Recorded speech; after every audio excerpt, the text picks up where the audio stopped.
আসসালামু আলাইকুম, সবাই কেমন আছেন? আশা করি সবাই ভালো আছেন। আপনাদের মাঝে নতুন একটা ভিডিও নিয়ে আসছে, সেটা হচ্ছে কম্প্রেসার নাটটা ভেঙে গেছে। আপনারা দেখতেই পারতেছেন।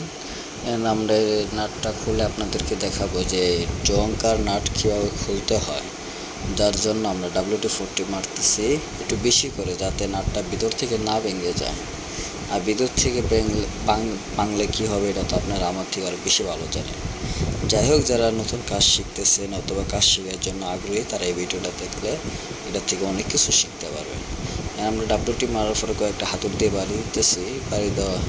বাড়ি দেওয়ার পরে আমরা গিট প্লাস পাশে আছে, আমরা অবশ্যই গিট প্লাস দিয়ে চেষ্টা করবো যে এখন বোল্টটা খুলে যাচ্ছে কিনা।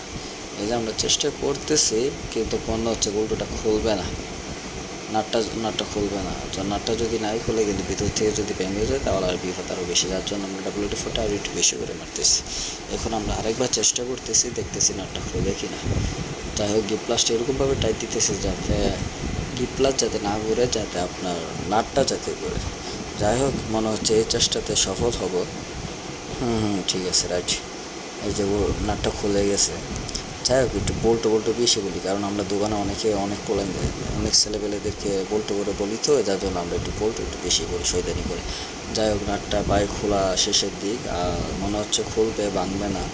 যার জন্য আমরা চেষ্টা একটু বেশি করে করতেছি এবং একটু বেশি করে ঘুরাইতেছি, আর হচ্ছে আপনার WD-40 মারতেছি, যাতে আপনার নাটটা যাতে না ভেঙে যায়। যাই হোক, আমাদের বাইক খোলা শেষের দিক, আমরা একটু রিস্ক ছাড়া কাজ করতেছি যাতে ভিতর থেকে না ভেঙে। এখন আমরা একটু সোজা করে গিট প্লাসটা পেঁচে তারপর আমরা খুলে ফেলবো ইনশাল্লাহ। আশা করি আমরা সফল হবো। আর যারা ভিডিওটা দেখতেছেন এবং মনোযোগ দিয়ে দেখবেন, যাতে আপনারা কিছু শিখতে পারেন। আমরা চাই যে আপনারা কিছু শিখেন, কারণ দুনিয়াতে চলতে গেলে অবশ্যই কিছু না কিছু করেই দুনিয়াতে চলতে হবে। যার জন্য আমি চাই আপনারা শিখেন, শিক্ষা বড় কিছু হন। এই যে দেখুন নাটটা কীভাবে ভেঙে তারপর জং বেড়ে আসছে। যাই হোক, আমরা মনে করেন এক জায়গায় এটা কাজ করতেছিলাম, এটা মূলত লিক আসছিল কুলিং চেম্বারটা। আর ওই পার্টটা যদি আপনারা দেখতে চান, অবশ্যই বলবেন।